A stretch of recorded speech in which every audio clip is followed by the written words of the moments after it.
एक आदमी ने एक बहुत ही खूबसूरत लड़की से विवाह किया।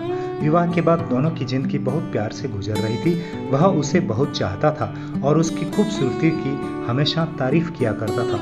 लेकिन कुछ महीनों बाद लड़की को चर्म रोग स्किन डिजीज हो गई और धीरे धीरे उसकी खूबसूरती कम होने लगी।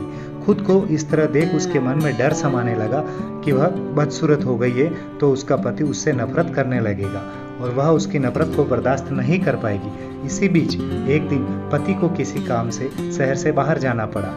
वह घर वापस लौट रहा था, उसका एक्सीडेंट हो गया। एक्सीडेंट में उसने अपनी दोनों आंखें खो दी, लेकिन इसके बावजूद भी उन दोनों की जिंदगी सामान्य तरीके से आगे बढ़ती रही और कोई दिक्कत नहीं हुई। समय गुजरता रहा और अपने चर्म रोग के कारण लड़की ने अपनी खूबसूरती पूरी तरह गंवा दी।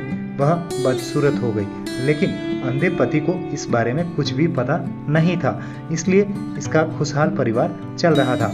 वह उसे उसी तरह प्यार करता रहा। एक दिन उस लड़की की मौत हो गई। पति अब अकेला हो गया था। वह बहुत दुखी था। वह उस शहर को छोड़कर जाना चाहता था। उसने अंतिम संस्कार की सारी क्रियाविधि पूर्ण की और शहर छोड़कर वह जाने लगा। लेकिन तभी एक आदमी ने पीछे से उसे पुकारा और पास आकर कहा, अब तुम बिना सहारे के अकेले कैसे चल पाओगे? इतने साल तो तुम्हारी पत्नी तुम्हारी मदद किया करती थी। पति ने जवाब दिया, दोस्त, मैं अंधा नहीं हूँ, बस अंधा होने का नाटक कर रहा था, क्योंकि यदि मेरी पत्नी को पता चल जाता कि मैं उसकी बदसूरती देख सकता हूँ तो वह मन ही मन उसको उसके रोग से ज़्यादा दर्द देता। इसलिए मैंने इतने साल तक अंधे होने का दिखावा किया। वह बहुत ही अच्छी पत्नी थी।